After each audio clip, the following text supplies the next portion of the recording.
There's no place to escape to. This is the last podcast. On the left.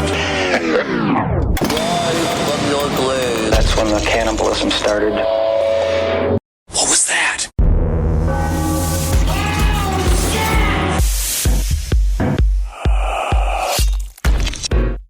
Hello, my name is Reginald Dirkmeyer, and yes, I did have a troublesome family, and I did think of annihilating them, but I tell you what, I went out in my backyard one day, and I said, instead of annihilating my family, why not annihilate some of the overcharges people face with aluminum siding? Okay, so welcome to Reginald Dirkmeyer's aluminum siding catastrophe. That's what my store is called. Yeah. Come down here.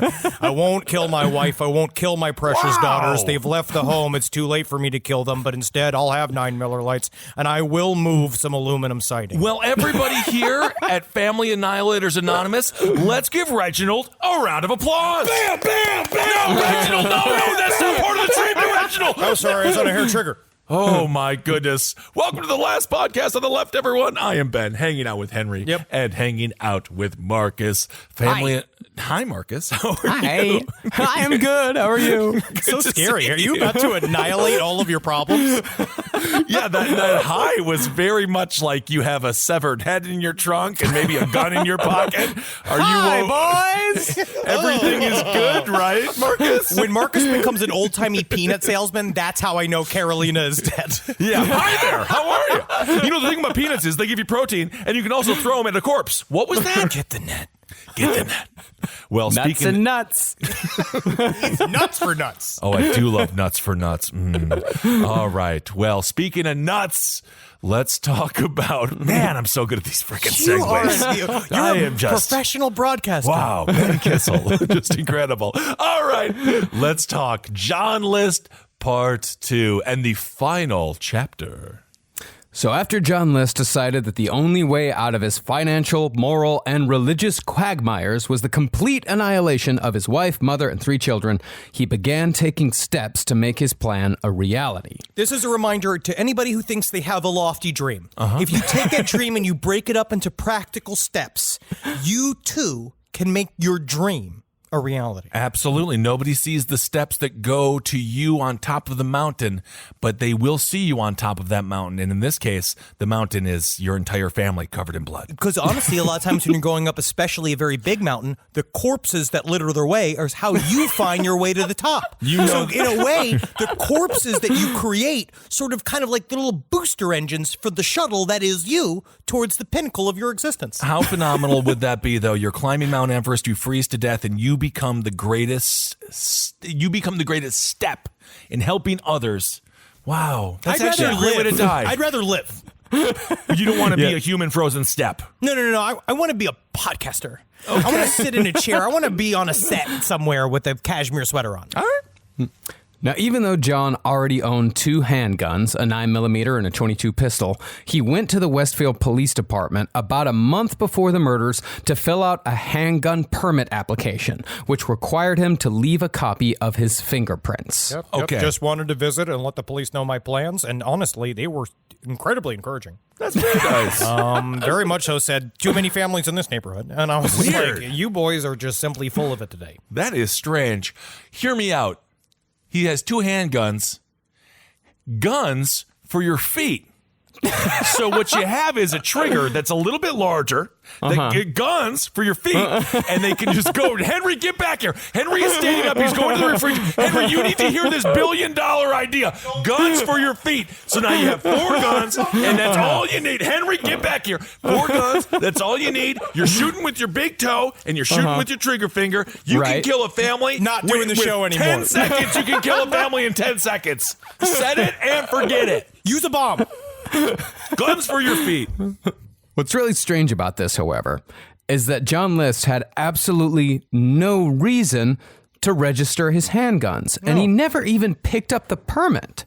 Now, it could be that this was a part of John's plan that was abandoned for some reason, but it seems like the only purpose it served was to give the police definitive fingerprints for later use. Let me make sure I get my whole thumb on this, because I think I only gave you a partial. I want to make sure, let me just... Do you guys need any signature examples? Here's me with glasses on. Here's me with a wig on. Here's me dressed as a sexy lady. Here's me dressed as a fireman. Can you go back to you dressed as a sexy lady, please? Absolutely. God, I know it's so hard to be a father. I just want to be the mother. Oh, that's a great wig.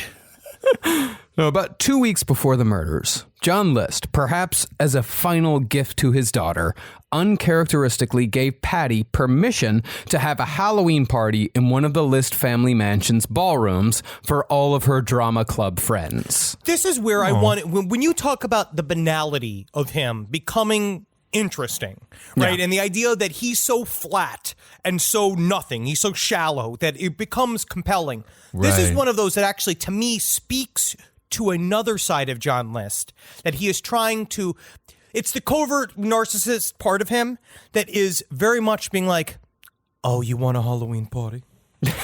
I'll throw you a Halloween party. Where he's Right. now going to set this stage where it's not just, I don't think it's a gift to Patty. I think he's allowing them one more way for them to transgress on what is probably his least favorite holiday. This is Trick or Treat Johnny. Right. Well, do we remember Trick or Treat Johnny? Like, Of course Halloween I is know a- Trick or Treat I Johnny. think Halloween is a fucking choke point for John Yeah. List, where he sat every day being like, and then the jack-o'-lanterns, they will come. But the best part about a jack-o'-lantern is how it melts, slowly but surely. Like, he is just, he fills it with Halloween decorations, sitting on it being like, oh, you're dressed as some kind of Robin Hood? That's funny to say. I'm Prince dressed of as Thieves. I'm dressed as a responsible father. Well, you're dressed like you dress every day. No, I put a different pair of underwear on. Well, I think it could be that, but I think it could also be him justifying it one more time, because he sees this as he sees the murders as him being a good father. He Right. sees it as he's taking care of his family and ensuring that they go to heaven. And in giving her this Halloween party, it's like, look at how good of a father I am. I'm giving my daughter one last thing before I send her to heaven. That's kinda- what I was saying. That's what I was thinking. Rather, does this make him a missionary killer? This Because is where is he trying to do it so they can go on to heaven? This is where the family annihilator's all over the plot, where it's like the people keep trying to say that it's either like, the coercive heart or the livid heart, like the idea of, how many types of family annihilators there are. We got short ones, we got tall ones, we got fat ones, we got thin ones. Come on down to Family Annihilators DVD store. Yeah, it's mostly videos of men killing their families. He hits all of the marks. Like he really does. He's because he is self-righteous. Because another breakdown. There's 4 types of family murderers according to Psych Central that I was looking at. There was in the breakdown, which is self-righteous, disappointed, anomic, which I talked about last time, which is the economic killer, where he says he's killing them to save them economically, and then paranoid. But he has touches of all of them, because he's self-righteous with the religious part of it, and the idea that he is truly a missionary killer. He's disappointed because he saw Patty's nipples. Oh, He's now, and then he's getting paranoid. Like, now it's also the other thing where he's starting to feel the pressure, the constant building pressure of what it's like to be a buttoned-up real father in America in 1970s. well, there is only one option left. You got to kill your family. Gotta kill Yeah, you got to kill your whole family. family. Okay. Now, while the drama kids had fun in the ballroom here at this Halloween party, John stood on the upstairs landing and glared down, waiting for an opening to lord his morality over the kids, whom he considered Luciferians in training. Remember, he considered all actors to be Satanists. Hi, man. He What are you invited gonna them, do? but he invited them to his house to chastise them for doing what then they you were took supposed the- to do. It's a Halloween party. I invited you, but then you took the opportunity to accept this Yes! obviously sarcastic I didn't- invitation. If it's this was sarcastic, next time- this was a trial and a test to see if you can hold the line and be Okay, Mr. tempted by bobbing apples, tempted by the girls dressed as sexy. First of all, there Tinkerbell. is no bobbing apples, and I was promised bobbing apples. Also, if it's sarcastic, Mr. List, write the entire thing in italics. Then I'll understand it's sarcastic, because you didn't even communicate via the written word. What are you doing? Give me a sword, Lord. Let me cut them down one by one, Lord. This is technically the scariest Halloween I've ever had. Well, finally, John had the opportunity to ruin everything when he saw a boy either drinking, smoking, or making out with a girl, depending on the report. He was doing one of these 3 things.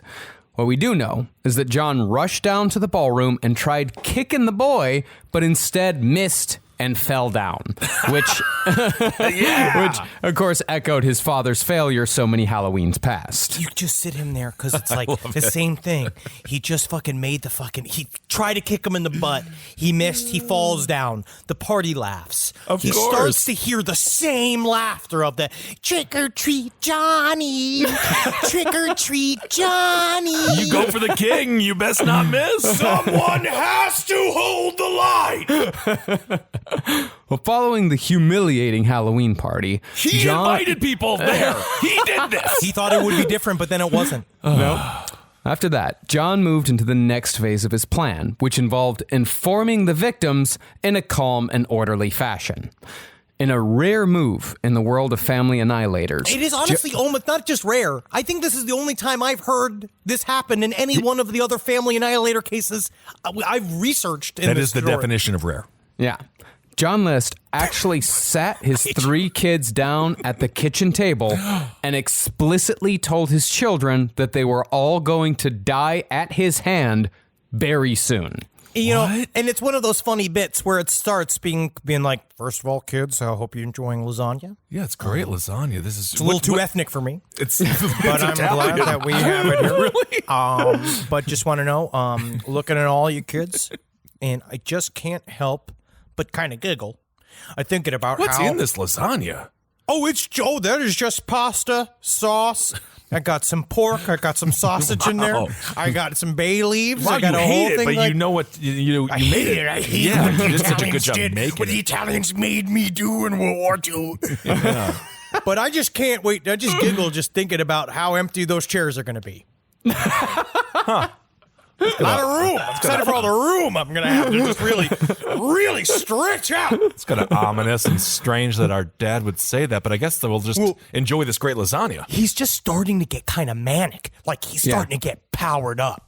Yeah. Wow. And the reason he gave for telling them was that he needed to know their final wishes. He needed to know burial or cremation. Which one do you want? Alive. Could I have the alive? Is there a third option called don't be dead? Honestly, I was looking at the survey because I wondered if there was another option. Well, in a survey, usually is more than 2 options. That's kind of a binary choice. This is a 2-option survey. Okay. And you're just going to have to choose one of these and be happy with it because the other one's kind of like, you know how like, oh, I wish it wouldn't rain tomorrow. I want to go running and stuff like that. But then it rains anyway. That's what I'm going to do. You're going to rain on us. Okay. Well, shocked and terrified, the kids one by one said they'd want to be buried. Buried? Don't say that. Also, very interesting. I think most kids don't say buried anymore, do they? I mean, what do you think, Marcus? How do you want to go? We're all going to die. What do you think, Marcus? I would have said buried at 16, and I'm saying buried now. Okay, you're a ground guy, Henry. I'm going to live forever. I'm going to have my brain uploaded into a computer. The goal is to save my body, and we're going to freeze me until that's possible. All right, thrown in the trash. And me, I'm going to go with just a nice old cremation. Okay, perfect. Cool. Yeah. We're all three flavors. If I had my druthers, I'd go for a mausoleum, but we got to get you a tomb. Yeah, a tomb. That's what I want. I want That'd be cool. With the fact that we're saving so much money on Trash Boy's funeral because we're going to throw him away, we can actually double up and get you a mausoleum. I'm going to find those viable scientists from Harvard and get some help. Okay. Well, once each kid gave their preference, John silently left the room and locked himself in the sanctuary of his office and just kind of left the kids to deal with it. Okay, well, Father has some work to do then, doesn't he? Enjoy the lasagna. Now, the List children didn't keep this little conversation to themselves. During Patty's next drama lesson with Ed Iliano, she very explicitly told him, Mr. Iliano, my father is going to kill me. Tell me, Patty, you know how many times I've met an actress who said their father is going to kill them, but they never do. They never do. It's all of these promises and no delivery, okay? Now, back to Act 1. Mr. Iliano is like, that was horrible acting. And she's like, I'm telling you the truth. He's like, no, I don't believe it. Dazzle me next time. But according to the movie, the acting teacher in the movie with the Robert Blake movie looks a lot like me, which is very strange.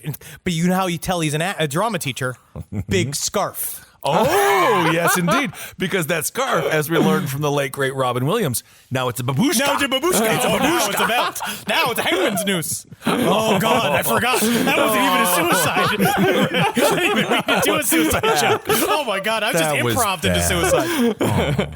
Well, when Ed told her she was exaggerating, she got angry and said, "We know he is going to kill us because he explicitly told us he was going to kill us." Do you know how many reviewers said the same thing about me? Yeah.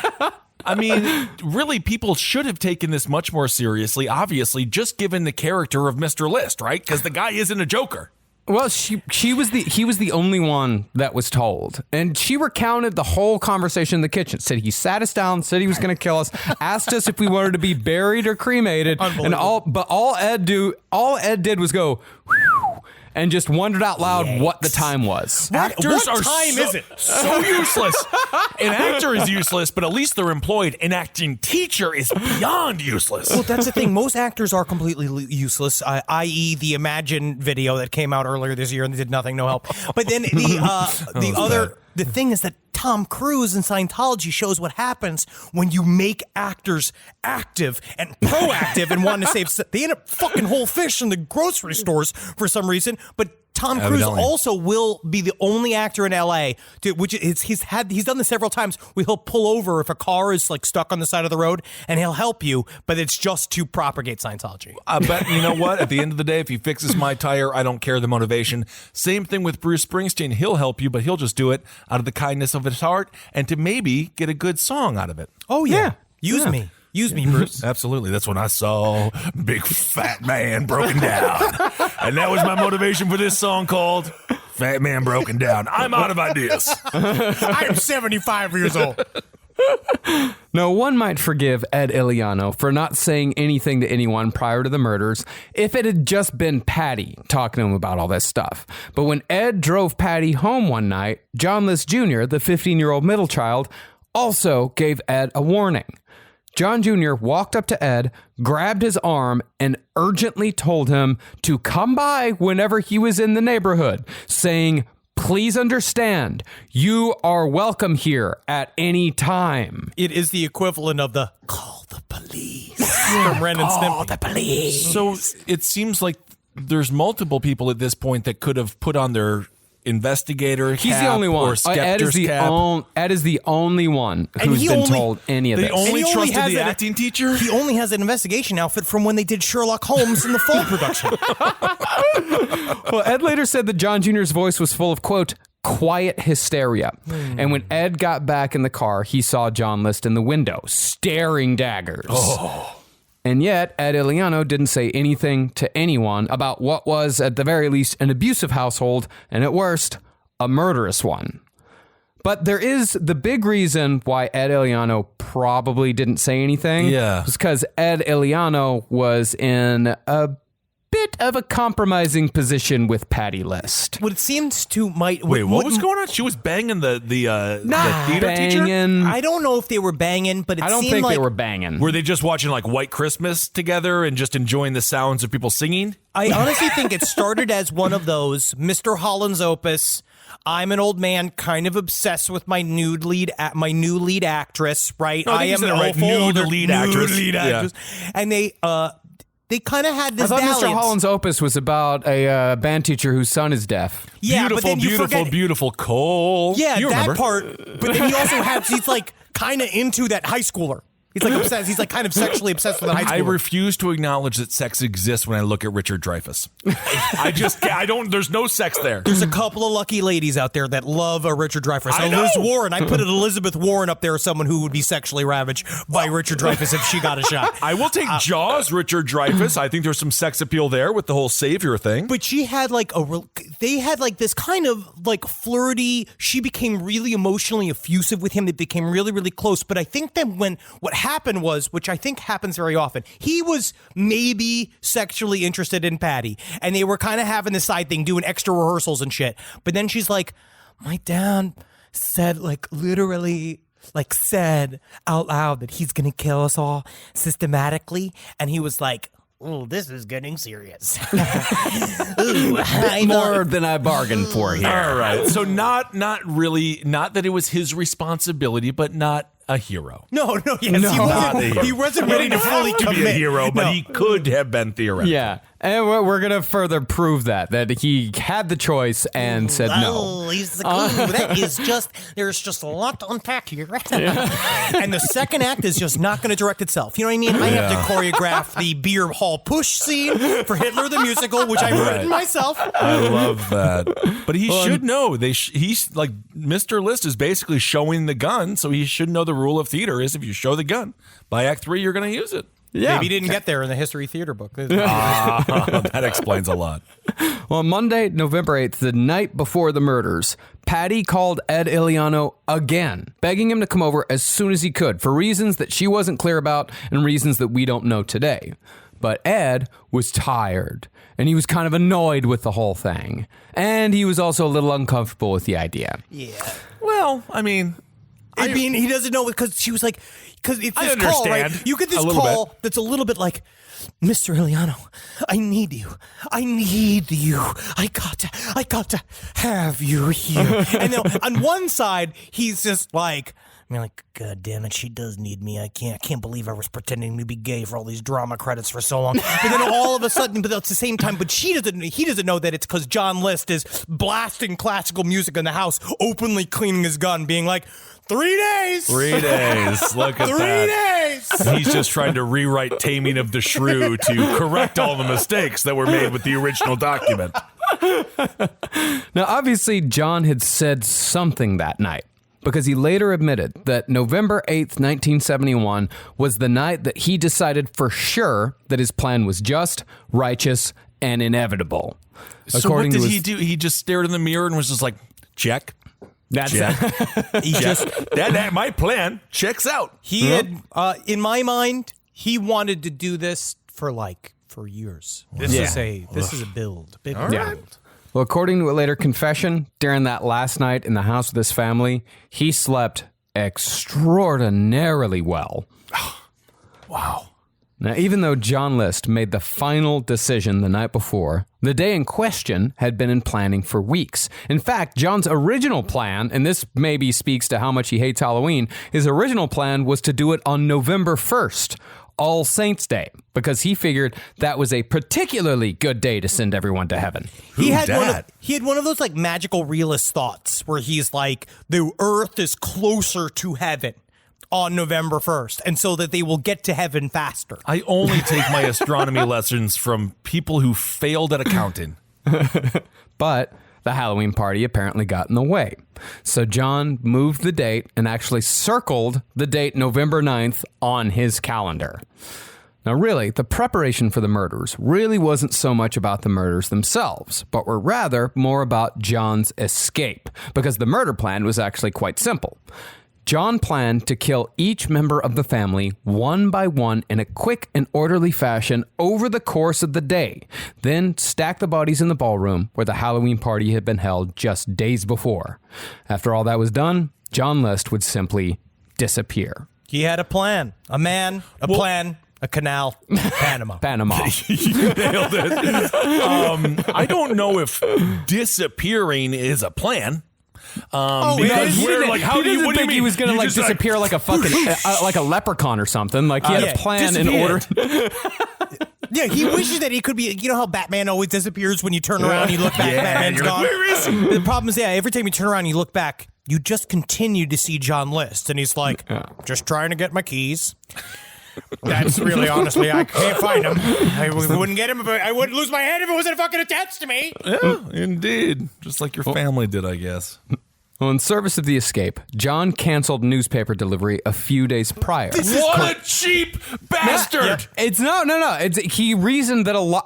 At first I thought it was that same thing, that he was being cheap and kind of fastidious, but he was reasoning that a large pile of newspapers on the front door was going to raise suspicions from the neighbors.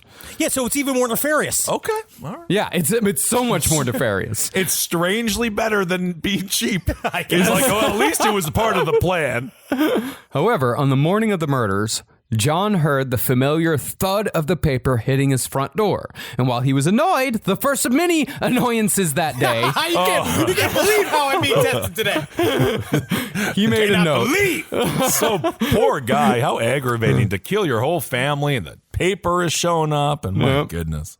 But he did make a note to call the paper again before killing his family. I could just see him. It's like the video game Paperboy, but that Paperboy doesn't understand that there's a man within the house, like looking at you with a gun, like just being like, maybe he's one. Maybe he's Honestly. one. Should I let him go? Ah, Johnny. Let this one go for old time's sake. If Paperboy met Friday the 13th, both of those like 2-bit video games, that's a perfect collab right there. It's interesting. It would be cool. I did not want to sidetrack it that much. I mean, death does actually show up in Paperboy. That death crosses the street. Yeah, there's death in yes, Paperboy. that's right. Yeah, Death happens to all children. Yeah. Eventually, they become adults. Not to all. Then they Oh, become that's Joe true. Biden, and then they become a ghost. No kidding. Nevertheless, John still went outside, grabbed the paper, and began reading because he still had time to kill before the murders. I mean, he can't. Fuck. What is he going to do? He's going to have stress. Killing time, killing my family. I themed the day. You get it. However, John found that the stories and ads featured in that day's paper further solidified his belief that he was doing the right thing. There was a story about a vote mandating prayer in schools being stopped in the House of Representatives. Unbelievable. Wow. Which, by the way, only lost by 28 votes. It was close. It was close. It's not, and again, that's the vote to mandate prayers in school. Yeah.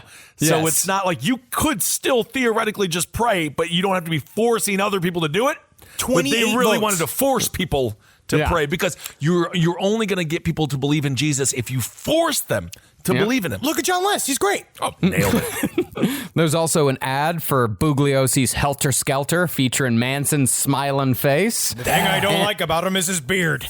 No real man has a beard. What are you talking about? That's one of the things that we have. We can have beards. That's really cool. 1970s, beards were for drifters and for art school teachers, quote unquote.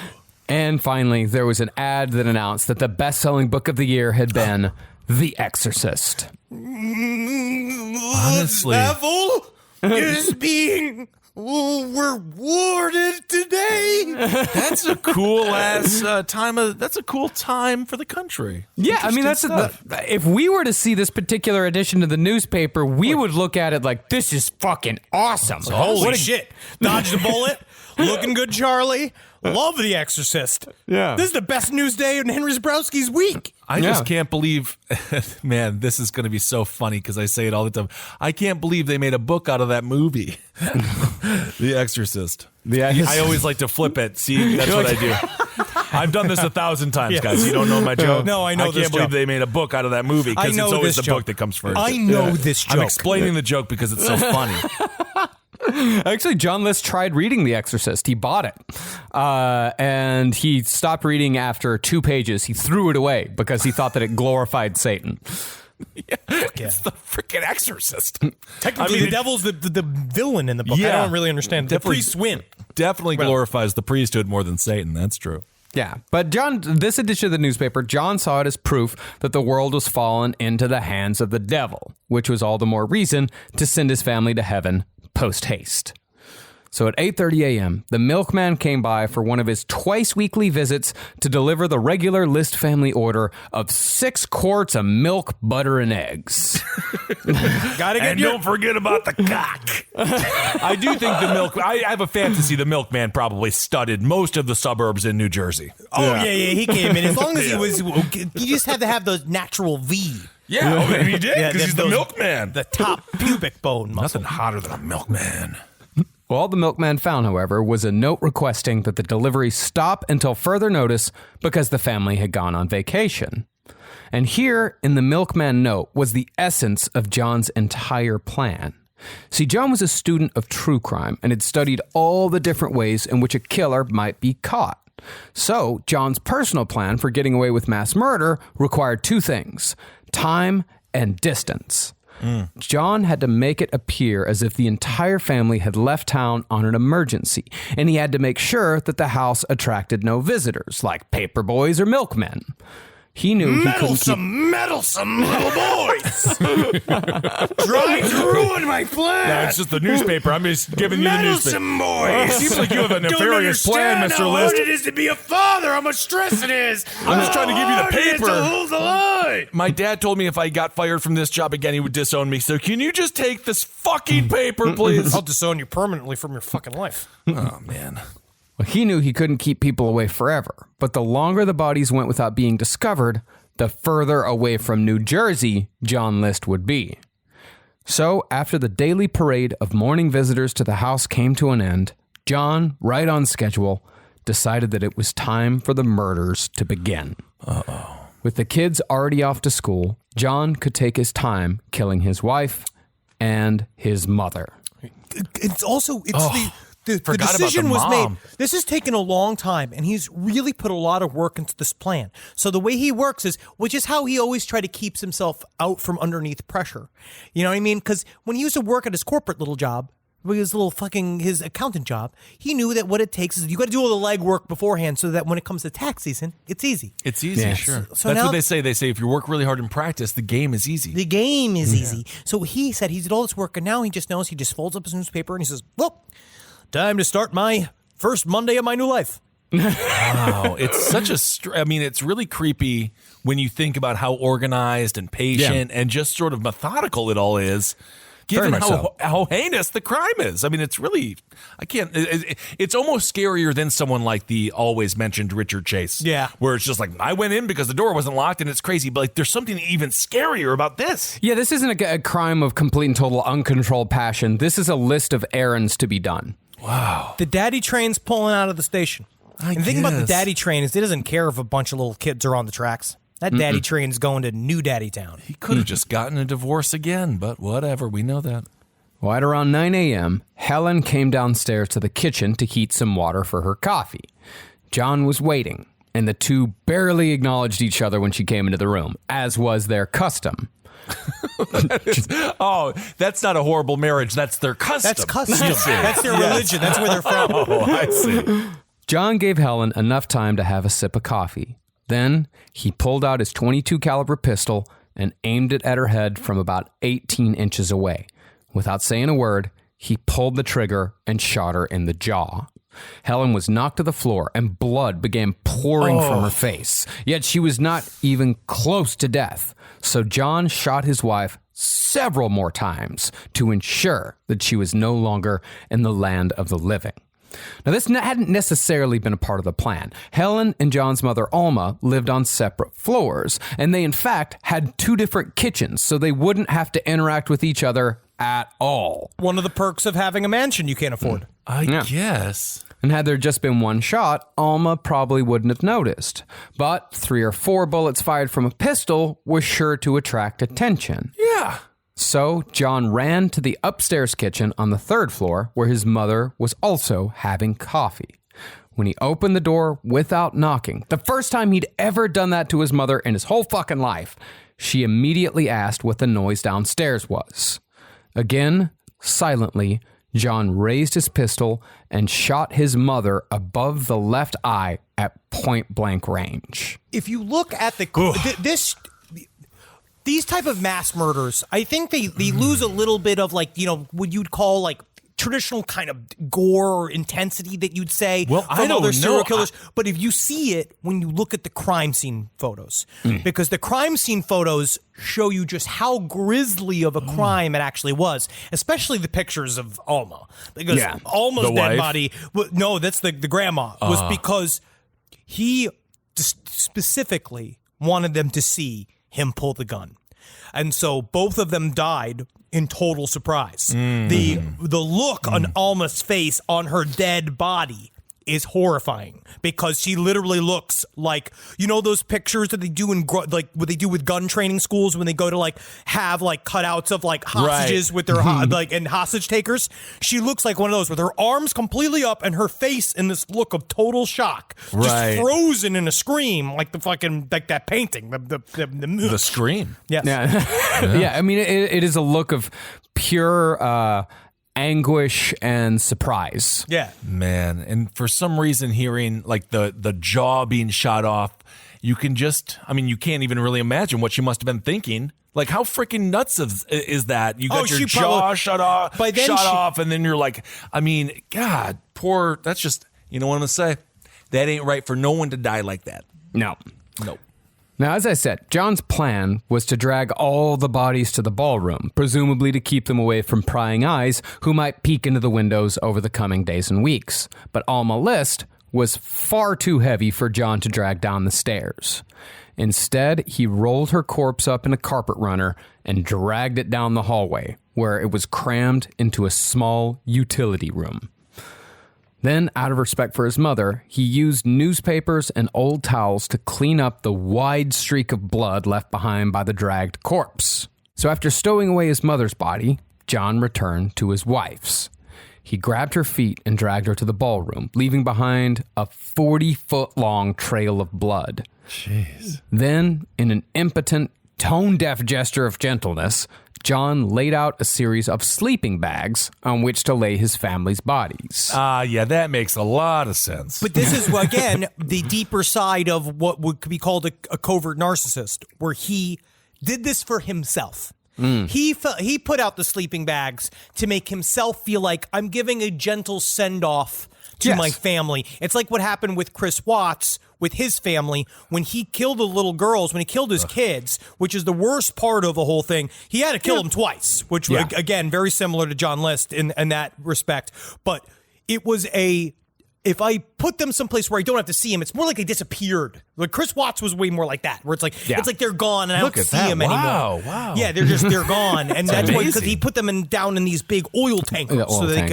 But this guy, it's just, I guess it's what make me hate him even more. It's because this is obvious. He keeps saying this was to help my family. This was to protect them. But no, it's not. It's about fucking you, buddy. Well, it's definitely one way to make a haunted-ass ballroom, I'll tell you that.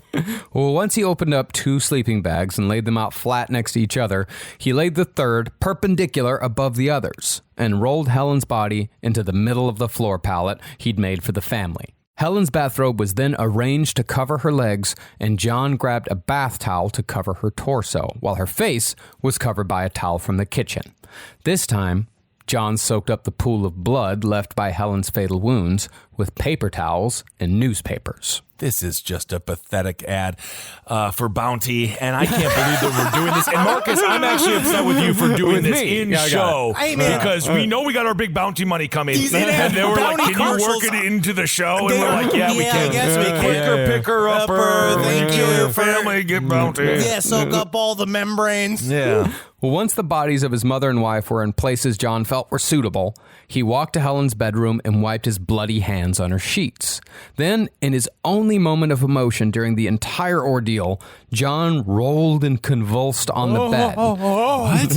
Then ran to the bathroom and vomited, where he left a bloody palm print on the toilet lid. I just wish I Crash Test Dummies music video? What's going on? I just wish I killed her with a fucking knife.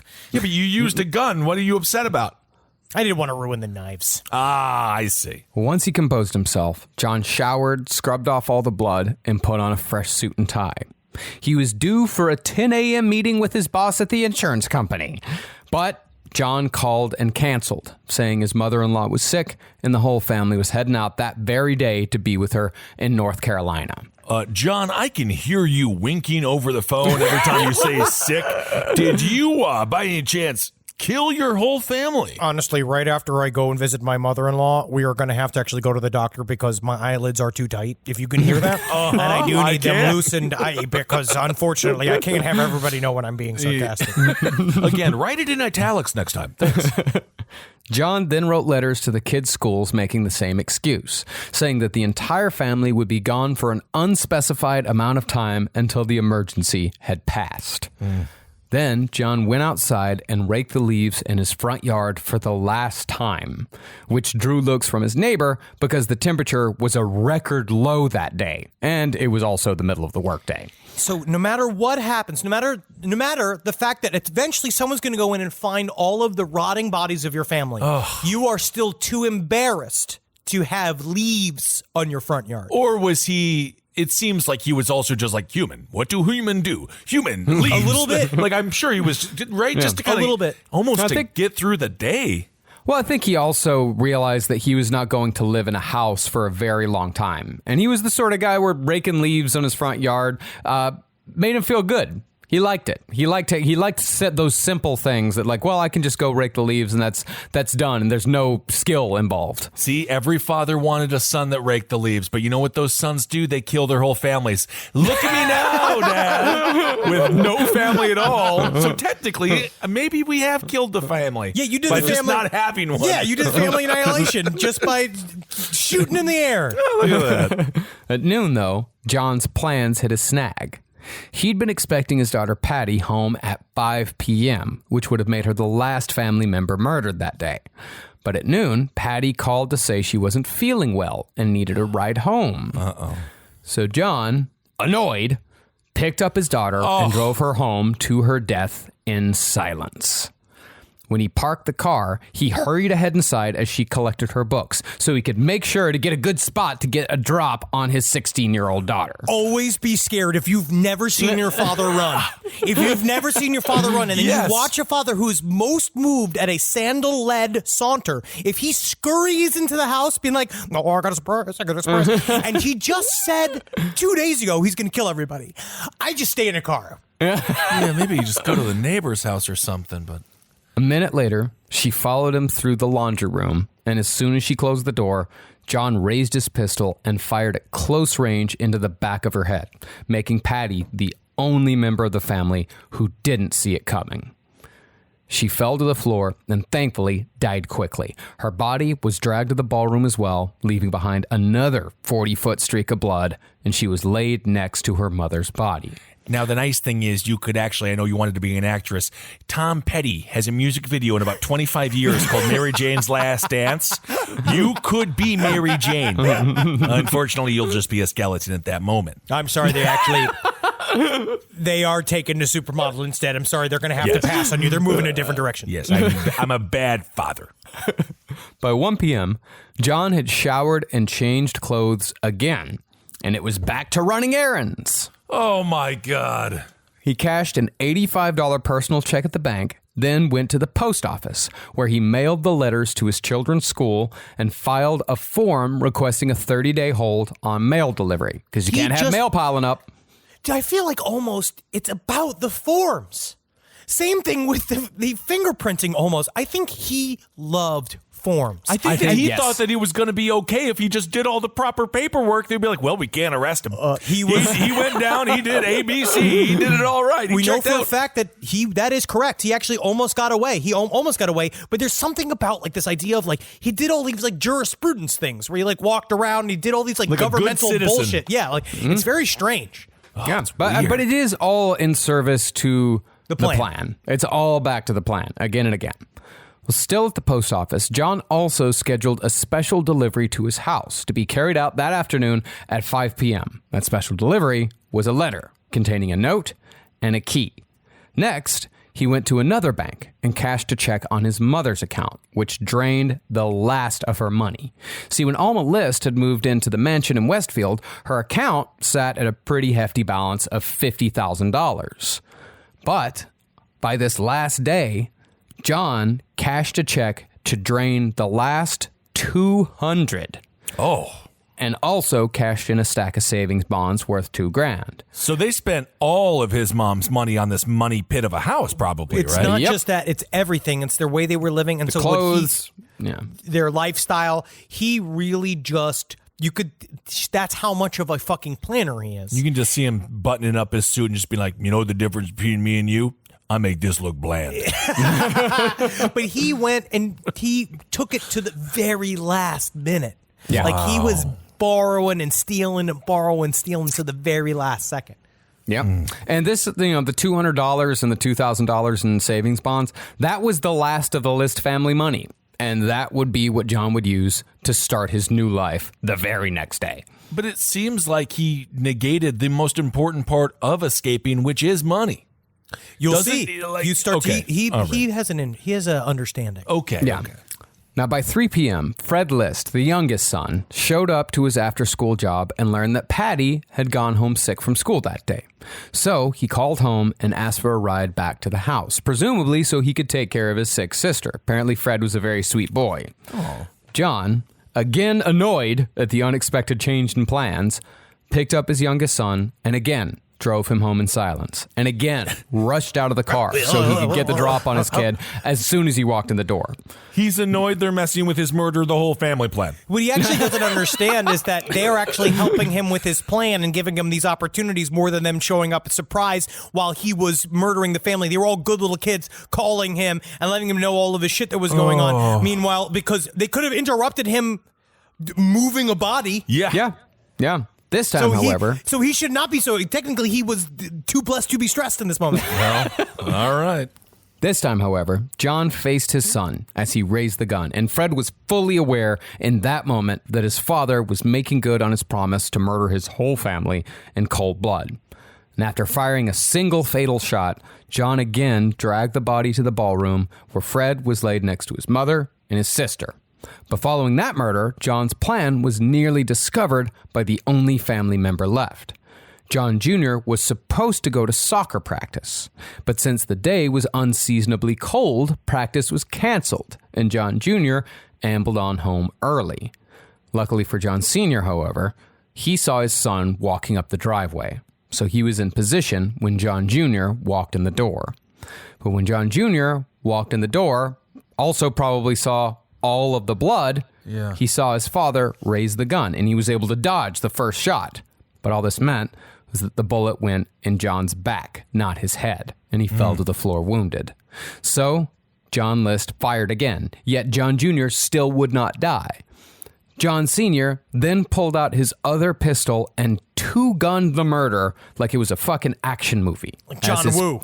As his 15-year-old son crawled across the floor. Oh, like it's L.A. Noire or something. Yeah. By the end of it, John List had shot his middle son 10 times. That's what it took to kill him. Jeez. All right. He was also, I feel like that might have been his most quote-unquote emotional death. And I wonder what... I don't think this death was emotional. I don't think any of the deaths were emotional. Boom, boom. Yeah, he feels nothing. He's gone. It was efficiency. He just kept shooting. He did because he did the same thing with Helen. Well, he fired shot. And speaking to the emotion, I mean, the person in the family that I think he had, at least the kid that he had the most emotion towards and the most hatred towards was Patty. Yeah, and Patty was given Patty was given the kindest death of all. So I think it was just he shot until he was dead, until he stopped moving.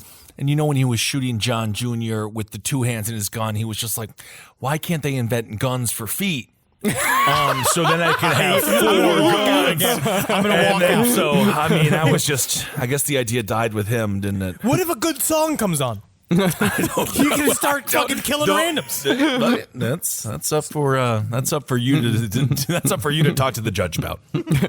So after dragging John Jr.'s body to the ballroom to rest alongside the others, John rearranged the bodies where 3 lay side by side and the 4th was above, perpendicular to the rest. It's haunting looking because of how organized it is. Yeah.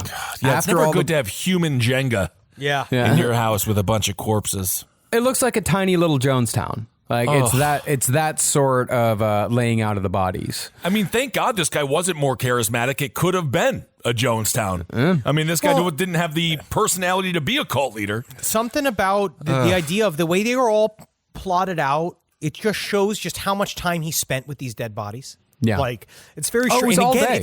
It's about all night. It's ultimate final control.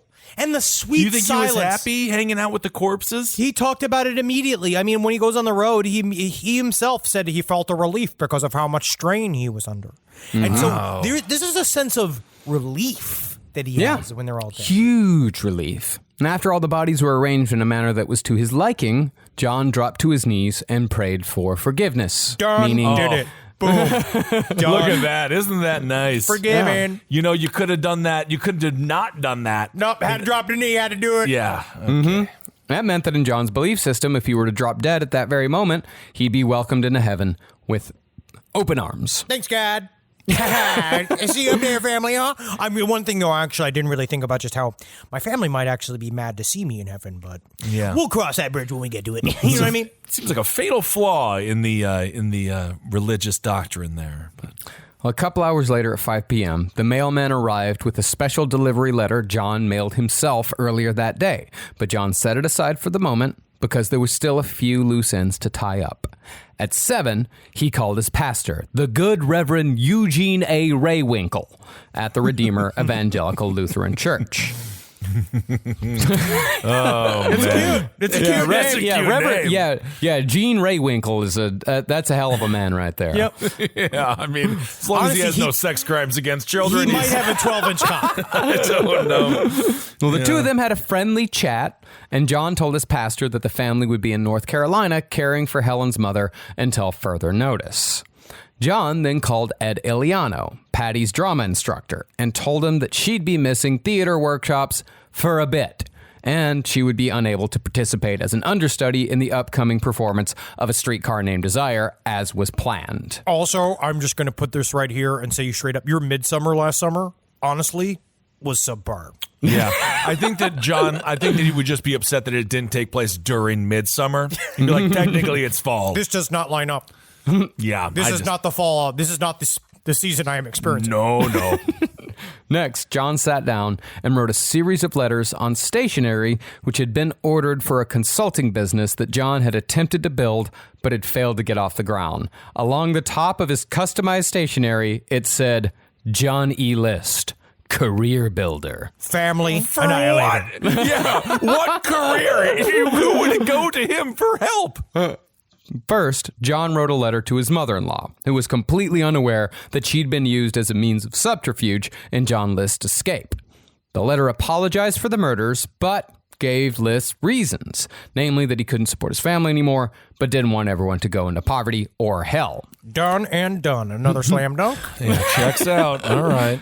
Next, John wrote a letter to Helen's sister Jean, saying pretty much the same thing, and, oddly, offering what he called his sincere sympathy for the unavoidable death of her sister. And here's an IOU for another sister. You're going to want to keep that one. That's an important one. Then, he wrote a letter to his mother's sister Lydia, starting this letter the exact same way he'd started the other 3. Quote, By now, you've heard what has happened to Helen and the children.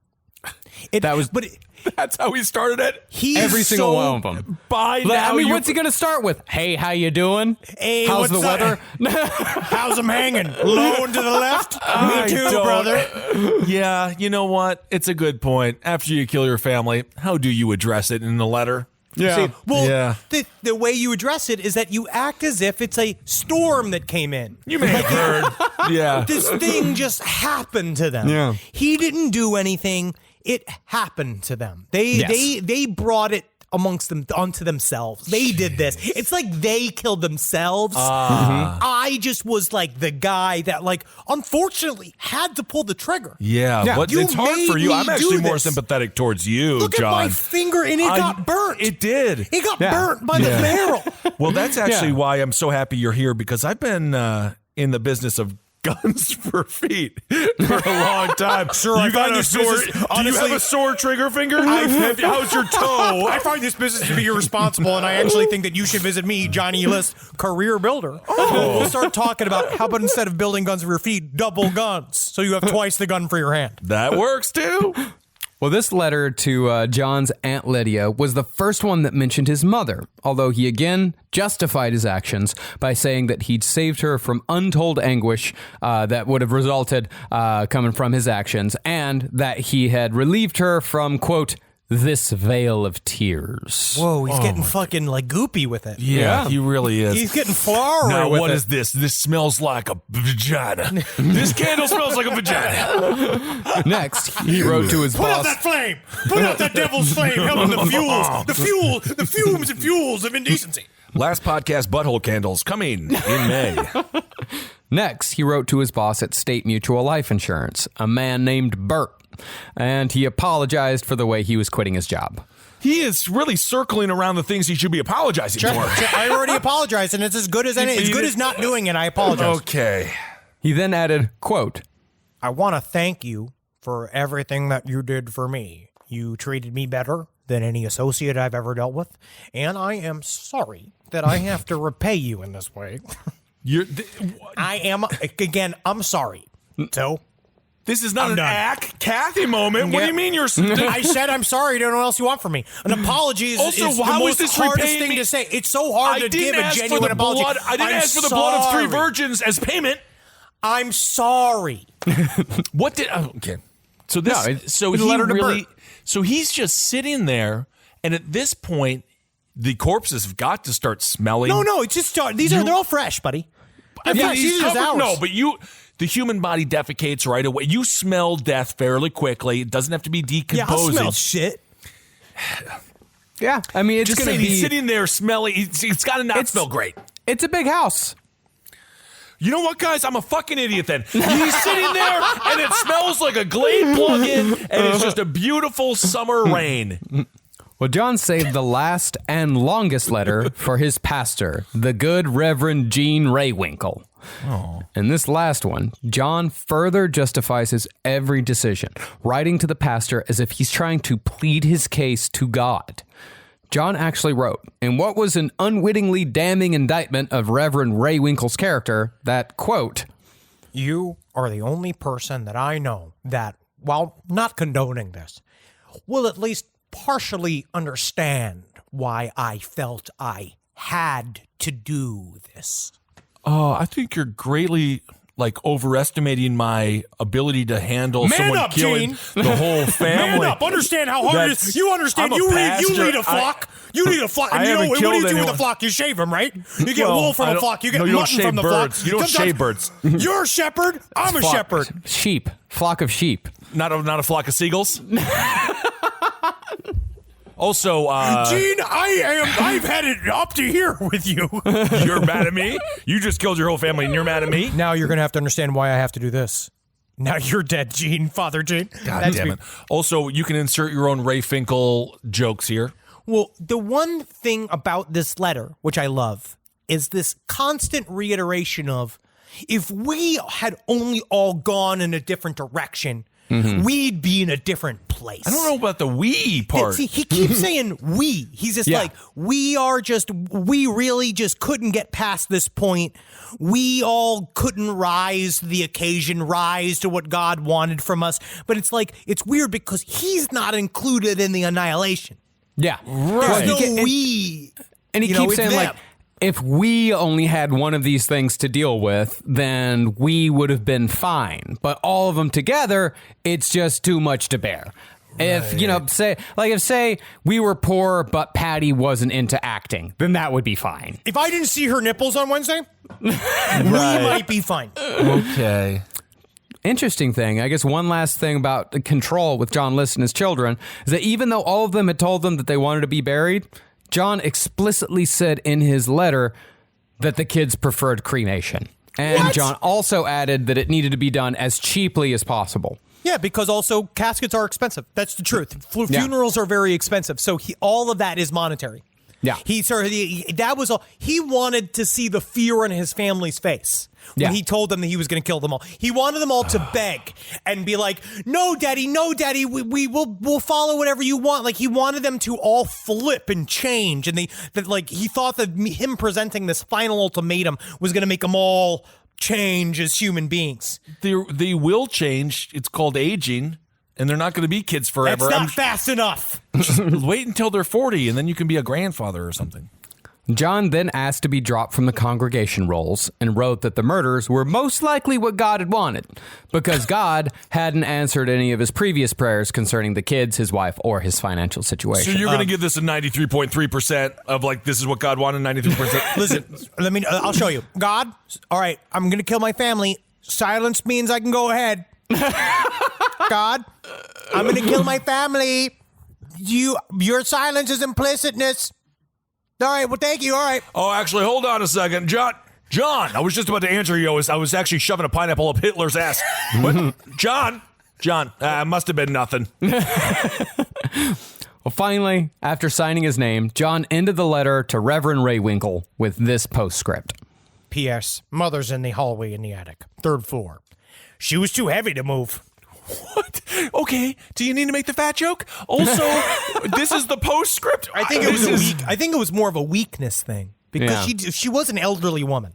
Yeah, and she wasn't that big. I hate this. I mean, obviously, I know it's shocking, but I don't like this guy. Well, she's like 140, but you can still roll someone who's 140 into another room. Yes, who cares? Like, you can flip her and roll her if you There's really a want her. series of ways to drag can put a her on her corpse. carpet and drag her if you wanted He to. did do that, but it was getting her down the stairs. I think it was. You just thump her down the stairs. But I think that would have been too disrespectful and too crude. You're right. Yeah, he just shot her in the head. You don't want to. You don't want to be rude. Yeah.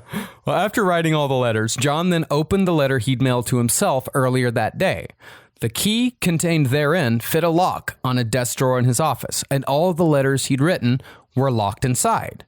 The note from the letter was placed on the desk, and the note gave instructions to whoever found the bodies to contact the authorities, then use the key to unlock the desk where they would find letters that would need to be delivered to the correct recipients. What a fucking drama queen and also a pain in the ass. Yeah, am I playing The Room? The very, very difficult game, by the way, The Room. I remember that. That's a good game.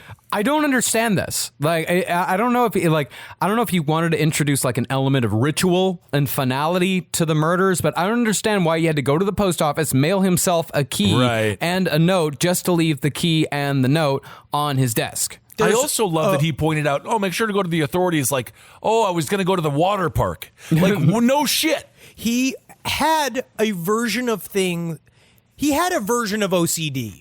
Yeah. I think that there is a part of it because I understand it from what I've understood of how my behavior when I described it to a therapist once, and that therapist said it sounded like I had OCD, sounds a little bit like this, where I think it's about magical thinking mixed with ritual. There is also something about more distancing, where he sends the letter out, so it looks like he was already gone. Maybe there was like a tiny period of time where he thought maybe I could blame it on somebody else. Maybe Right. Yeah, I was going to say, was this some sort of...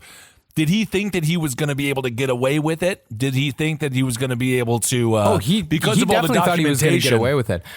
Maybe, actually, I think I may have figured it out. I think I might know what it is if he was already gone by the time he got... there, by the time but if he was already gone that day for whatever reason, then the letter and the key would still be at the house. Yes. So somebody would find it eventually, but he ended up still being there. But when the whole thing was delivered, it was like a failsafe. Yes, and his obsession with the control of the information has him put these steps in, so they have to go through all of his rigmarole to find all the reasons why, through. So he wanted to make sure no one would find it beforehand. He wanted everyone to find out at the same time in a highly organized, anal, absolutely, what a shithead. These people they're all always such fucking drama queens. Yeah. Jesus Christ. Mm-hmm. So after the letters were taken care of, John made and ate dinner. Then slept until before dawn. Hold on I don't a know what second. he made. I don't know what he made and ate. This is a Ben Kissel toss-up. I'm saying Salisbury steak. I imagine he made a cheese sandwich. Cheese sandwich? He wasn't the cooker. Okay. Then he slept until just before dawn with every light in every room except the ballroom on. The next morning, he destroyed what family photos he could find and fed Helen's fish. And the family photos thing was also a part of the plan. The last thing John List did before leaving the house was lower the temperature on the thermostat, which made sure that the bodies already decomposing in the ballroom would be kept at a low temperature to prevent any kind of smell from reaching the neighbors. This is November in New Jersey, in an unseasonably cold November in New Jersey. So those bodies were essentially kept on ice. He turned his mansion into the most expensive slow cooker in the planet. He turned it down. It's like a slow. I mean, they're cooking no matter what. I guess. Is it possible in the another act of total douchebaggery that he turned it down for financial reasons as well? Like he was like, you better turn it. We keep it at 69 degrees. I think it might have to do with the smell and trying to, because also that other thing too, he didn't want them to decompose that insanely because he wanted them to be found in a respectful way. Whatever. Well, John's last errand in town was to drive by the office of KMV Associates, where Patty and Fred worked part-time, to drop off a letter excusing their absence from work. And with that, John wrapped up the last loose end without a single slip-up. He then drove to JFK Airport, parked his car in the long-term lot, and abandoned it, effectively ending the trail for investigators for another 18 years. Oh, my God. It would be a month before the family was found. And that's the singular reason why. That's the it shows that he is correct. How do you get away from cops, especially this time period? Yeah. Because it is difficult. They don't have all the same databases, the electric. Well, you now can he just would have put leave. it all on TikTok. Now he would have been like, look at what I've done. And then he would make a fun song about it. And then he would be arrested. He never liked effusiveness. And you have to be able to let go to be good on TikTok. I guess you have to be so. willing to be with the rhythm on TikTok and you have to have wrist motion. Is that right? See, as far as the town of Westfield, New Jersey was concerned, the List family was simply out of town on a family emergency. It wasn't until November 20th, the night of the streetcar performance, that the drama club started worrying about Patty. It was 11 days after the murder. See, John List had left every light in the house turned on when he left. But since the Lists were in and of themselves strange people, no one in the neighborhood gave it much thought until the lights in the house started burning out one by one. It has now been memorialized in every single true crime podcast or documentary or the now movies that I've seen. This is how the movies always open, right? They always open with him eating a sandwich at dinner, like Robert Blake, who also Robert Blake played himself as a 16-year-old in it, which I did not know. He played John List as a 16-year-old. You should see it. Him and his army, whatever that with the nice ones. It's not the blues. That's navy blues. Whatever it is that he was wearing. Fatigues. Yeah, no, like the nice uniforms that they wear. Okay. And it's Robert Blake just being like, I don't understand, Mommy. We're going to get married soon. Like him trying to play a child was incredible. But it's always this scene of the mansion with all the lights on, classical music, who can hear it blaring from the inside as the lights slowly burn out on the inside, eventually becoming dark. That is the one problem with high def, isn't it? You can no longer be 50 and play a 16-year-old. Nowadays, you actually have to be. This was in 1993. Well, it was still low def. You watched that was all grainy. That was all smooth. Polar bear in a snowstorm. That's what you used to call the Spice Channel, and then you would hopefully try to jerk off to a boob, and then you realized you were watching the Horror Network, and it crossed the wires. And this is my story, actually. Yeah, this is the Ben Kissel story. Well, the schools were starting to ask questions as well, when the days John List had originally told them about turned into weeks.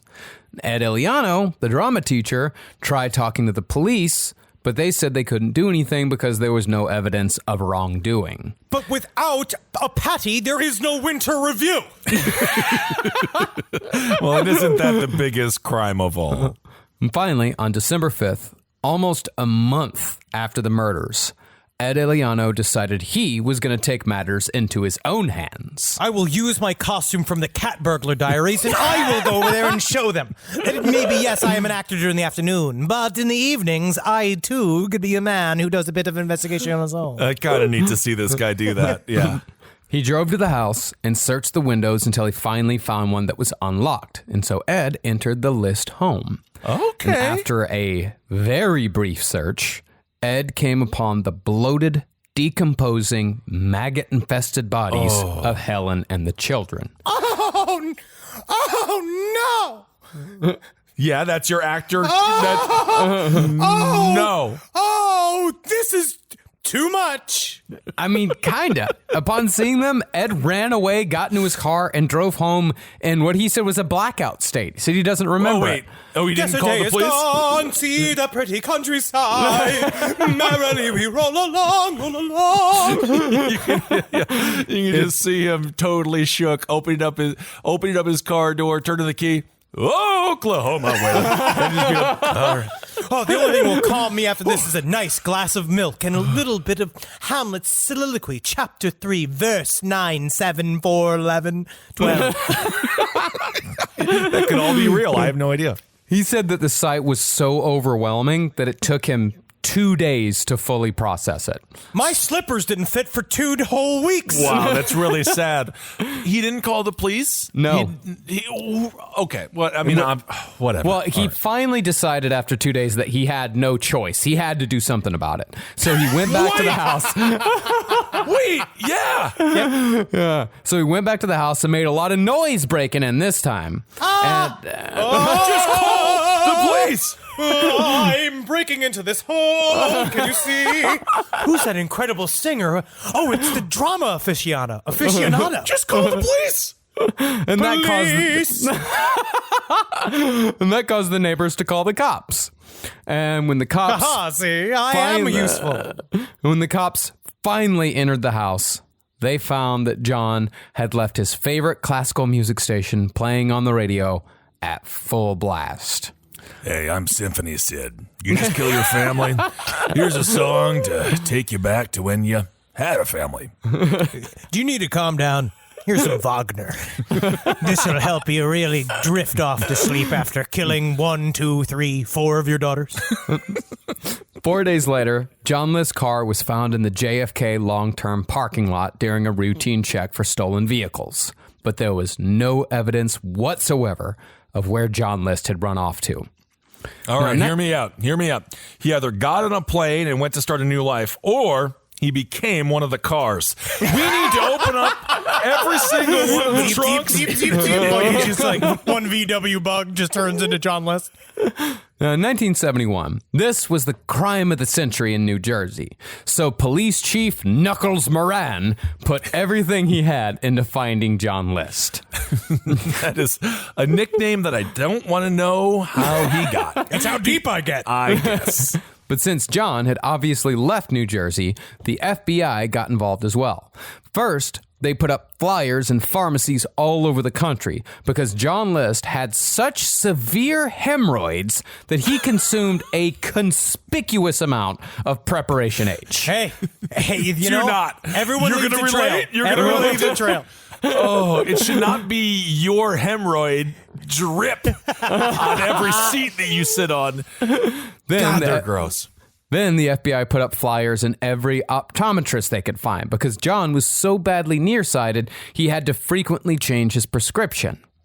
Finally, the FBI tried putting up flyers at Lutheran churches, but not a single one allowed the FBI to do so. Why not? Because they didn't want to be involved. They didn't want to be involved, and I'm sure it's also that other bullshit things like everyone deserves a place to worship. Yeah. But they also have a lot of churches in prison. Mm-hmm. There's a boatload of churches in prison. Although actually never go to church in prison, air quotes, because there's a lot of unprotected sex that occurs and a lot of violent things that happen. And that's where a lot of snitches go. So I've been watching a lot of YouTube. There's a fat guy who was in prison. That's really interesting. He talks to about don't go to church because people will assume you're getting blown in the bathroom and then they make fun of you. That's why if you go to prison, always protect yourself during sex. Get yourself some boxing gloves. Well, I would have preferred if you didn't put that on your cock before you did what you did to me there, but thank you.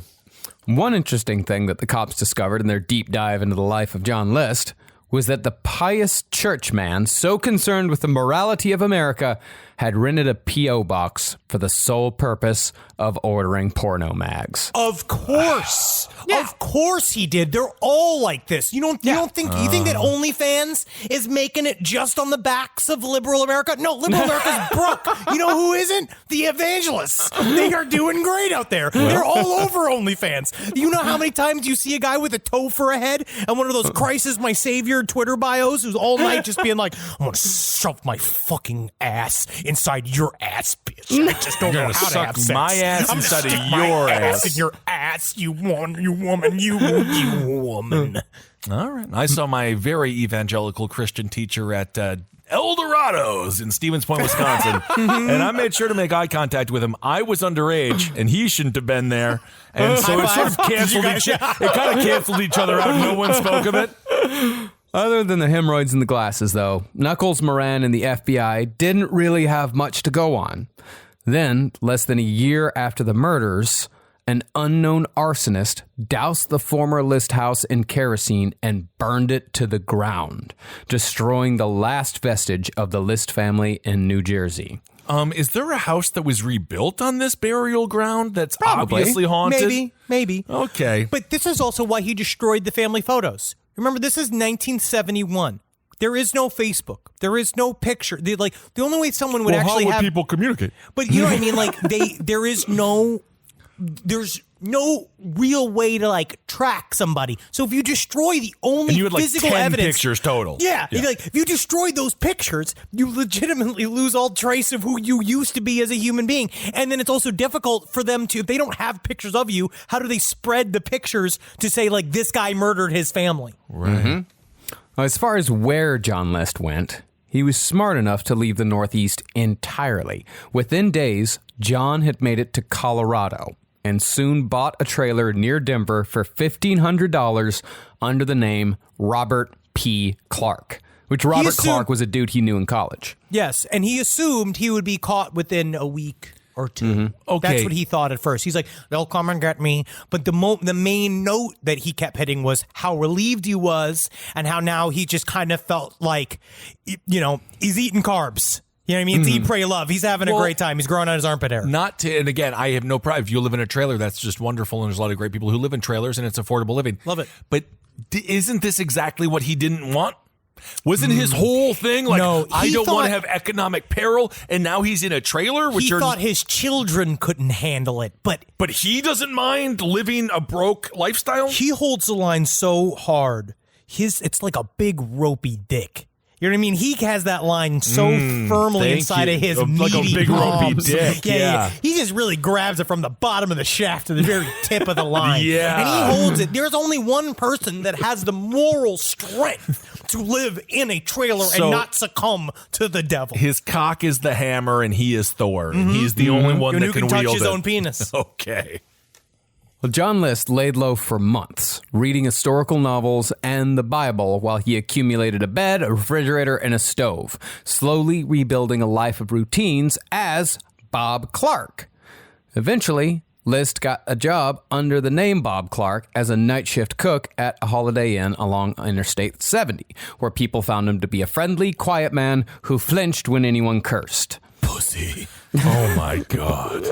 You can imagine someone being like, these are the best eggs I've ever had. This is just incredible. He had a natural ability at being a cook. He honestly, weird. he crushed it. He was the only thing he was naturally good at. He wasn't even naturally good at being an accountant. He was Why? terrible at being an accountant. He was promoted to short order cook almost immediately, and then he was hired as a sous chef at a country club southwest of Denver. And there, he found that he could handle the pressure of a restaurant kitchen better than any. But there was a guy that worked in the kitchen with him and said, "I've never seen anyone able to handle the pressure that John List was able to handle." Or at least he kept calling him Bob Clark because he's like, Bob Clark could handle it. In fact, there was one time where they booked this huge table, this big party. John List is trying to cook everybody's meal. They said, "Well, we accidentally ordered too little food. We need one more meal." So on the spot, in the middle of all this, John List made a new dish that ended up being so good that they put it on the menu, called it chicken capistrano. Yep, he was so naturally Why gifted couldn't at cooking. he just do that with his family That's alive? not what I wake up every day wanting to do. I hate eggs. I hate salads. I hate milkshakes. I just do it because all of you fawning maws, all of you idiots love my food. But actually, I'm an accountant. He sounds like he would be a perfect restaurant owner. He knows how to cook. He knows how to do the paperwork. I'm an accountant. It's a great movie with Ben Affleck, but a horrible, horrible way to live your life. By 1977, that's exactly what he did. He's like, I can't do this chef thing anymore. I wasn't hate born this. to be a chef, even though he was born to be a chef. He thought, There's nothing wrong with being a chef. It's a great profession. Also, how many people do we now know that are chefs that were murderers? So we got Haddon Clark. We got this guy, which is like being a Ed chef. Kemper was a bartender, which is kind of a chef for beer. That's a chef for beer. Yeah. I think that you could start calling them beer chefs. Beer chef, I'll take it. What's the special today? Bud Light. It does sound pretty special. But in 1977, like I said, he quit the one thing in life that he was actually good at to return to his original passion, accounting. Marcus, it's the second thing he was really good at. Actually, yeah, that's true. Actually, He was he was never good at it. actually 18 years, he got off. extraordinarily good at getting away with murder. Most people Yeah, don't he- get away with murder, and he got away with 5 of them. Yeah, You should have done that more often. If you could find a way to, if you could just monetize it. If you could just Yeah. monetize it, what you do is you join the Marines. Well, he started another accountant consulting business that was largely a failure and was only kept afloat by a woman named Dolores Miller. John List had met the recently divorced Dolores Miller at a Lutheran single social, and although she wasn't really that into him, he was persistent and friendly. And pretty soon, they were a couple, and John had yet another woman from which he could leech. Every love story pre-2016 was he stalked me for 5 years. He actually killed the guy I was dating, And then I just gave in. I just There's something about him. I just kind of gave in and just let him control me. But the funny thing is, I've been making his life miserable for 35 years. So isn't that nice? And how it evens out. But he actually, it was strange to see. At first, I thought that their relationship was like idyllic, like when they met. But he already started the little seeds of getting mad as they started their little relationship because number one, he's trying to get these fucking accountant businesses off the ground, and they won't go because he's not good at it. Like, and so he's immediately in financial trouble again. Meanwhile, he's on the run, Right. for murders. He's but not even necessarily on the run. He is in place from the He is- murders. He just moved to Colorado and then just stayed there. Yeah. He's not on the run at all. Wow. Yeah, and she had to keep floating him money. That she did had do. to float him money to keep all of the bullshit going. And she started saying he started getting more and more irritable and more and more. No, the more money that he was taking from her, he was getting more irritable. Yes, and because Bob Clark was slowly becoming John List again. Oh, I see. Well, soon, John, a.k.a. Bob Clark, he was working another boring job as an office manager at a firm that made supermarket wrapping and packages called the All Packaging Company. And John was once again where he wanted to be. By 1985, well over a decade after John had killed his entire family, he and Dolores Miller were married. And the next year, John was fired from the All Packaging Company. And it seemed as if the cycle was beginning anew. Uh-oh. But this time, John didn't have the resources to live the fake commuter life, so he spent his days looking at the want ads while all of Dolores's money was pumped into getting the consultancy firm going. It was while John was at home, though, that he got friendly with a neighbor named Wanda Flannery.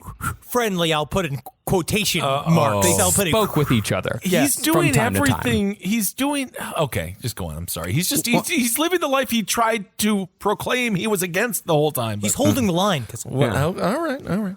Well, Wanda actually felt sorry for him because she saw, he would still get up, even though he wasn't doing the fake commute, he would still get up every day, put on a suit and tie, and then just sit around the house. That's what I'm doing. We weren't in a pandemic in 85. No. I mean, other than HIV. Thank you for acknowledging it. Yeah, honestly, somebody had to in the 80s. Oh, when Wanda tried to dig into this weird little man's past, John List was understandably evasive, saying only this about his previous life. Quote, My first wife died. She was very ill. It was very tragic. How'd she die? Do you remember what the doctor said the diagnosis was? Or? Bullet fever? Bullet. Yeah, she died 10 times of bullet fever. She died 10 times of bullet fever. my I didn't son. know that. That's a strange disease. What's some of the symptoms? It's going, no, don't. Please stop. Oh. You're my husband. I'm your wife. Don't. I'm scared. Stop. To do that for a while, then they just get real quiet. Huh. Well, I'll have to watch out for that one. Then, in February of 1987, Wanda picked up an issue of one of our forebears, the first publication to put aliens, cryptids, ghosts, and true crime into one supermarket-ready package. I'm talking, of course, about the Weekly World News. Looking for you. But love Weekly World News. Wanda reminds me a lot of the neighbor from Edward Scissorhands. It was like one of those. She's real nosy. Yeah. And she's real nosy. And then she starts, because she gets like an off vibe from John immediately. And so there's a person, John List, because he kept, I think, assuming that he'll always kind of fade into the background. But she's like, no, I'm really interested in you, John. Like, I'm really wonder what's your thing because you're a fucking weirdo. Everyone keeps talking about how normal Bob Clark is or how normal John List is, where actually he's essentially a highly weird, idiosyncratic man. Because this is also, he also started doing the war games. They had to move apartments. He started from the trailer. They had to move into a 2-bedroom apartment. The reason why they moved was so that he could have space for his war board games, which is the truth. And he started getting back into it. He started like this whole bullshit again, trying to relive the same exact life. Yeah, they said in Colorado he kept inviting, like, trapping guys to come over and be like, yeah, just play the game, and it would be an 8-hour long fucking ordeal. There was only one guy who ever came back a second time. I love it. You know, True Detective, Housewives. That would be a great show. You get a housewife sniffing your scent, you are done. When Wanda opened up that issue of Weekly World News, she read a story entitled The Perfect Crime, which detailed the investigation into the murders committed by the nefarious John List. Now, by this point, John List was considered by the FBI to be a bit of a white whale, a near genius who was even rumored to be, at one point, D.B. Cooper. Because List's car had been left at JFK right around the time of the Cooper caper. And because Cooper and List kind of looked alike. They kind of look alike. They also said they used to do jokes with each other. The cops, whenever they would go on vacation, like the John List story became such a non-entity. Like everyone thought it was like the case was essentially over. No one could figure out where the hell he went. And so when cops would go on vacation, one running joke that they would do is they would send postcards from wherever they were, just being like, having fun on the beach, like sign John List. Right. Like they would just do it as pranks. See, that is the thing with Weekly World News. There were tidbits of truth, great stories in there, followed by little articles like, are farts ghosts? Like there was always like That's what keeps it fun. That's what keeps it such a page turner. Yeah, and then on the cover you've got a picture of Bill Clinton shaking hands with an alien. Yeah, that was cool. Best. And of course, you remember the submarine that had a bunch of aliens and a bunch of skeletons. I'll always remember the devil cloud. The devil. Oh, that was a cool one. Yeah. Yeah, I'm starting to think there's something in the clouds. I don't trust these clouds. But when Wanda looked at the picture of John List in the Weekly World News, all she saw was Bob Clark. The ages lined up. Bob had a scar on his neck where List was also said to have one, and John List was described as an overly religious accountant with chronic money troubles. Well, yep, he didn't exactly stray too far from Mr. List, did he? There stayed in character. Yeah, and so Wanda went to Dolores when John was out on a job interview and showed her the story in the Weekly World News. But Dolores, who couldn't imagine that her Bob could be anything but a boring old accountant, she just laughed and said, "Oh yeah, Bob's a mass murderer." Followed by Dolores talking about how, yes, she does believe that farts are ghosts, and she thinks there's a strong family lineage depending on the smell. Farts are just things we don't understand because we don't have the science yet. Absolutely. I met my cousin Ernie. I remember I farted, and I know for sure that was cousin Ernie because he smelled just like that rhubarb pie. But their relationship was also starting to deteriorate through him and Dolores, because Dolores and him would try to buy him clothes. I remember that one statement that they said to Dolores. She's like, "What's the point of buying anything for you? You don't look good in anything." Whoa, Dolores. Nailing it, though. Around the same time that List's identity was being dismissed by his second wife, Captain Frank Maranka in Westfield came upon another possible avenue for finding John List.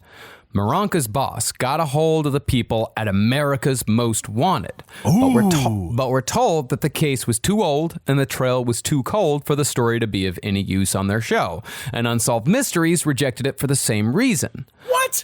But Captain Maranka was persistent. And in 1989, he pitched the story in person to the producers of America's Most Wanted, who finally agreed. Yes. Now, unsurprisingly, John List was an avid viewer of America's Most Wanted and pretty much just watched the show every week to see if his story showed up. He knew he was going to be on it eventually. Yeah, he was. Wow. Well, because partially is, will I show up? Because I don't know if he wanted it, but there was also some sort of, I think serial killers feel this very often, mass murderers, we know, they, in a secret little compartment inside of their minds, they want the credit. Mm-hmm. Well, and it seemed like, judging from what we've learned today, it seemed like he thought he was going to get caught much earlier. So maybe he was like, when the hell is this gig going to be up? Yeah, I'm when they actually gonna don't, get I don't me? like Dolores anymore. Can I just go to prison, please? And sure enough, on May 21st, 1989, John List saw his own face sculpted in a 3D likeness to show him older and paunchier, staring back out from the television. Hey, Dolores, get in here. I'm on TV. I'm on TV. That night, the show's hotline got 250 calls, a third of which were the calls they apparently got every episode from lonely people who just wanted to talk to someone. And some Baba Booey stuff happened. Baba Booey. But nestled in all that mess was a call from neighbor Wanda Flannery. She left a short, simple message saying, here's an address. John List lives at this address. He uses the name Robert P. Clark. Come get him. Damn, all right. And within 2 weeks, the FBI was on John List's doorstep. And John, who had pretty much stayed put in Colorado for the last 18 years, raised his hands in surrender, entirely unsurprised that things ended this way. See, television, yes, it maybe gave rise to fascism in America, but it also caught this guy. This one guy. Nice. That was a consequence of different aspects of American life. Yeah, cool.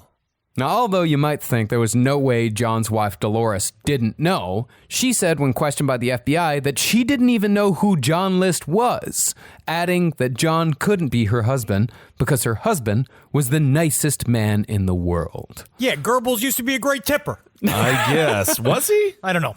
Probably not. I just think in Europe they don't tip. I don't even know why he said that. I don't know why he said fuck. I don't know why I fucking said it. Well, okay? it's a good I thing don't know. It's a good thing it went through the checks and balances and went through all the checkpoints in your head, and you came right out with a defense of Goebbels for I some don't reason. have checks and balances. I have just an open cordoned path that just goes from my id to my mouth. You've gotten a lot better with it, though.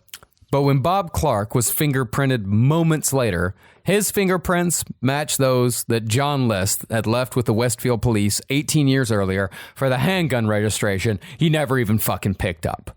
Wow. Still, it took almost a year for John List to drop the Bob Clark story. And even then, he still tried pleading not guilty to the murders. And one of the tactics they used to use in interrogations with him, which I think is really funny, is that, they keep being like, are you John List? And he'd be like, no, I'm Bob Clark. I've always been. And then they'd walk in and go, John? They would say John, and then he'd look, and he'd be like, yes. They did not do that. He would respond to the name. Oh, my God. And he would respond you got me again. You're funny. I guess I'm not that disciplined. What a jackass. I guess I should have listened to Mr. Iliano when he said to write up a character bio and stick with it before all the scene work. I love the detectives that were just like, what if we try this? Of course, because they knew it was him. It is him. He would stonewall him because, they'd shows like, all right, look, Bob Clark does not exist before 1971. John List ceases to exist after 1971. Your fingerprints match those of John List. Sounds like a you problem. You sounds are like a you John problem List. and not a me problem. Okay. Still, despite the overwhelming evidence, the defense tried arguing that John was not responsible for his actions.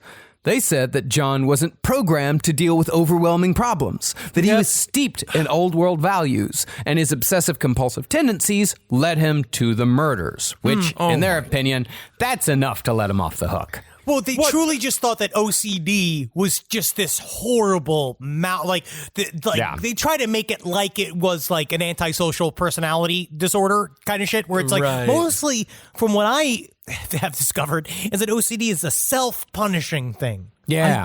But it's not like, I understand having a family is probably extremely stressful and stuff, but like a lot of people have families and then don't kill them. It wasn't a like lot of weak people, not those strong people. I think it's actually stronger not to kill the family. Hey, man, it's 6 very of weak one, 6 of another. No, it's not. 9 of one. No, it's not. 9 of another. One is keeping people alive and one is murdering people. One is keeping them alive in heaven. The other one's keeping them alive on earth. Well, if you put it like that. The defense even tried bringing Helen Syphilis and Patty's interest in witchcraft into the mix, saying that these were the two things that drove John to the point of no return. But thankfully, the judge deemed both irrelevant. And I was a witch hunter. And as you can see, Exhibit 8, Exhibit A, we've got yucky pussy. Let's just take a look at the yucky pussy. Now you take a look at that yucky pussy and you tell me you don't want to kill your whole family. Exhibit C, yucky pussy. All right, Mr. Kissel, thank you for your opening statements. Yeah. The trial actually can begin now. More. I have the whole alphabet of yucky pussies. We're going to start the trial now. You're going to have to be escorted out of it. All right, thank you for letting me talk.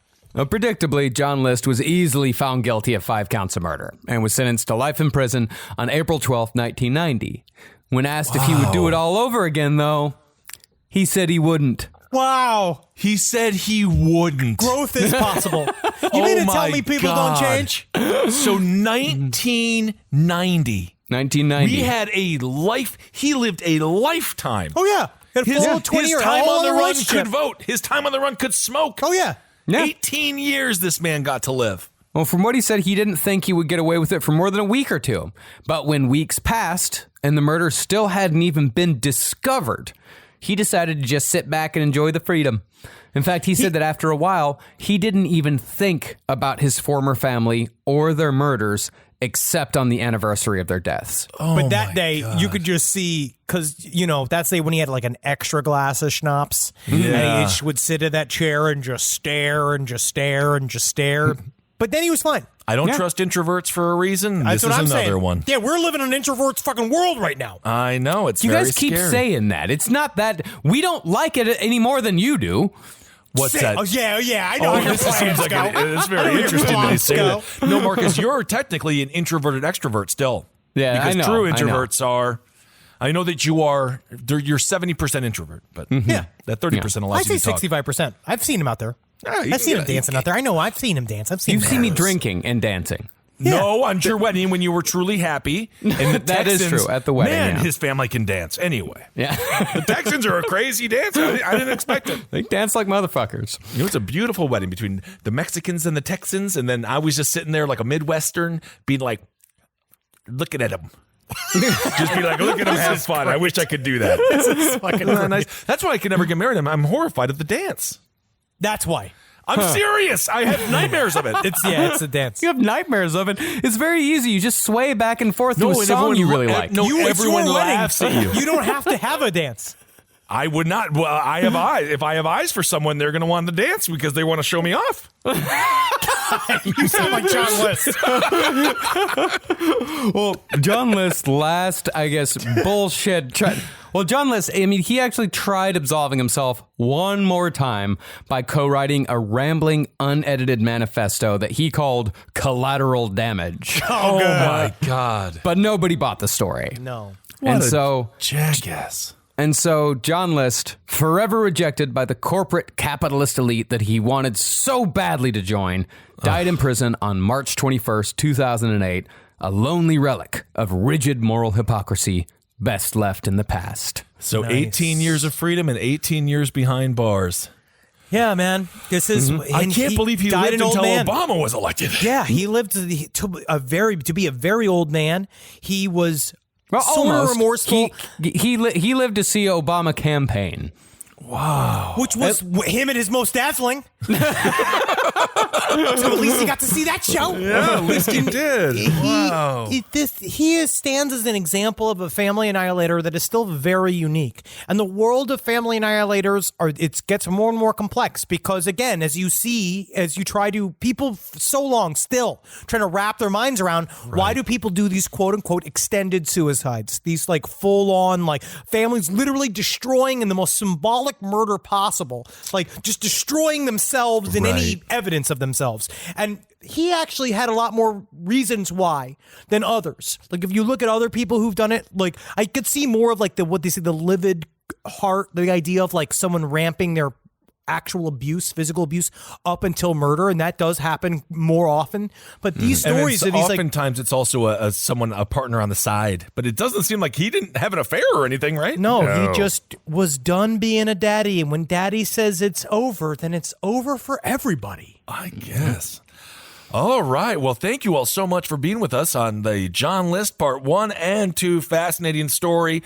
I don't know. Check in with your significant other. Make sure there's no guns for feet in the house. Communicate. You got to communicate. Communicate. And divorce is totally fine. Always on the Don't get table. married at all. Fucking just leave. Get on the bus And go to maybe another people will be place. sad for a second, but everyone will get over it. They'll all and be alive. everyone will heal. I promise you. All right, everyone. Well, thank you so much for listening.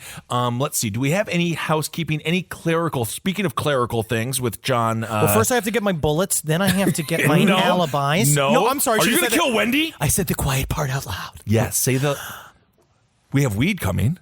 Weed is coming? So that is very exciting. We'll tell you a day soon. We will tell you a day. I didn't know what that soon. is. This Saturday I have my Civ 6 show on Twitch. Very nice. 2:30 PTSD. PTSD You're gonna is have a different PTSD thing. when it's yeah, done. That's on twitch.tv/podcast Are you network. that weak that you have PTSD from Civ 6? Because if you go to like the military hospital with that kind of PTSD, they're going to just kill you. Yeah. I'll die from the food. Yeah.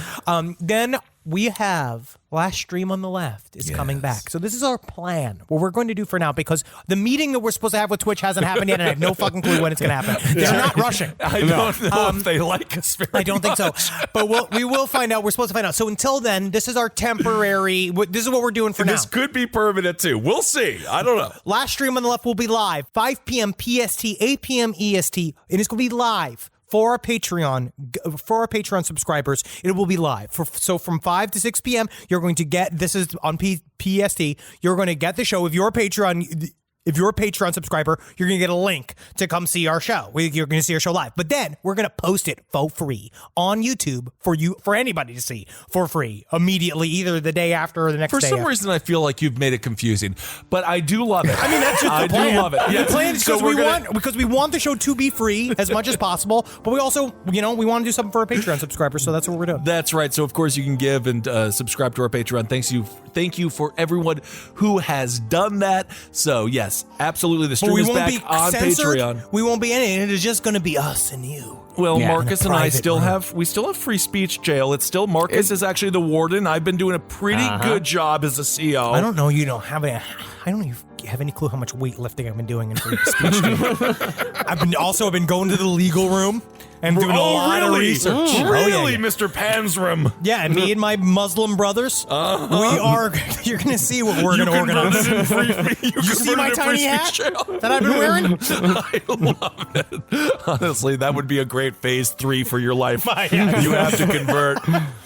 All right, everyone. Yes, so we'll just keep you aware of all the other changes and all the fun things that are happening. And again, second half of 2021, we're knocking on all the wood possible, but we are positive, and we're going to keep on moving forward. No matter what happens, we'll be together, and we'll keep on trucking and plugging away. I don't care if I have to do this fucking show on top of an empty 18-wheeler that we just drive around from town to town to town. We could staple you on top of anything. Yeah, I can be glued. Hail yourselves! Hail Satan. Oh, Helgeen. Magustalations, everybody. Hail me. Don't kill your family. Hey, man, don't kill your family. What if you sit your family down and tell them you're not going to kill them? Yeah. And then they have to be thankful. Ask them instead of how they want to be buried. Ask them what dinner do you want me to make on Saturday? Although if my dad did sit me down and specifically tell me I'm not going to kill you, that would make me suspicious. Well, hey, yeah. man, let dads have their fun. Yeah, that's dad psychology. They're allowed to do that. This show is made possible by listeners like you. Thanks to our ad sponsors, you can support our shows by supporting them. For more shows like the one you just listened to, go to lastpodcastnetwork.com.